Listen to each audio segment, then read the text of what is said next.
بسم اللہ الرحمن الرحیم۔ السلام علیکم۔ عباسی خلیفہ ابو جعفر منصور نے امام صاحب رحمۃ اللہ علیہ کو قاضی القضات چیف جسٹس بنانے کی پیشکش کی، مگر آپ رحمۃ اللہ علیہ نے اس سے انکار فرمایا۔ مگر منصور نے قسم کھا کر شدت سے اصرار کیا اور دھمکی دی کہ اگر یہ پیشکش قبول نہ کی تو سختی کی جائے گی اور قید میں ڈال دیا جائے گا، مگر آپ برابر انکار فرماتے رہے۔ چنانچہ آپ کو کوفہ سے بغداد لا کر قید کر دیا گیا اور روزانہ بڑے بازار میں لا کر کوڑے لگانے کا حکم ہوا۔ 10 دن تک یہی عمل آپ کے ساتھ دہرایا گیا اور کوڑے بھی اتنے شدید مارے گئے کہ آپ لہولہان ہو گئے اور ایڑیوں تک خون بہہ پڑا۔ پھر آپ کو قید بمشقت میں ڈال دیا گیا، زبردستی زہر پلایا گیا، جس کی وجہ سے چند ہی روز میں قید خانہ میں ہی بحالت سجدہ آپ کی وفات ہو گئی۔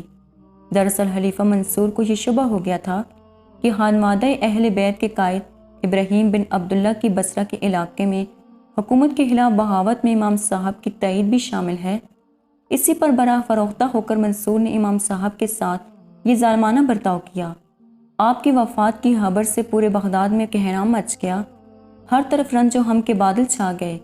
قاضی بغداد علامہ حسن بن عمارہ رحمۃ اللہ علیہ نے آپ کو غسل دیا اور 50,000 سے زیادہ لوگوں نے آپ کی نماز جنازہ میں شرکت کی، جو اس زمانے کے اعتبار سے بے مثال تعداد ہے اور آپ کی مقبولیت کی کھلی دلیل ہے۔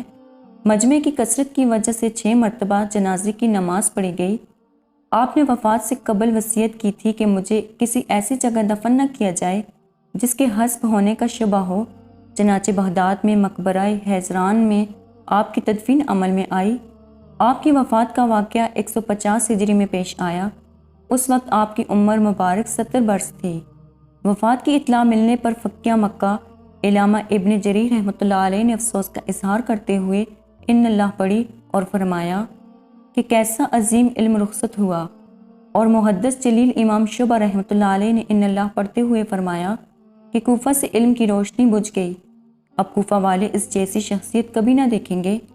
علامہ علی بن صالح بن خیر رحمۃ اللہ علیہ نے فرمایا کہ عراق کا مفتی اعظم اور فقیہ وقت رخصت ہوا۔ جزاک اللہ۔ امید کرتی ہوں کہ آپ کو آج کی ویڈیو پسند آئی ہوگی۔ مزید اسی طرح کی ویڈیوز دیکھنے کے لیے ہمارے چینل کو سبسکرائب کریں۔ خدا حافظ۔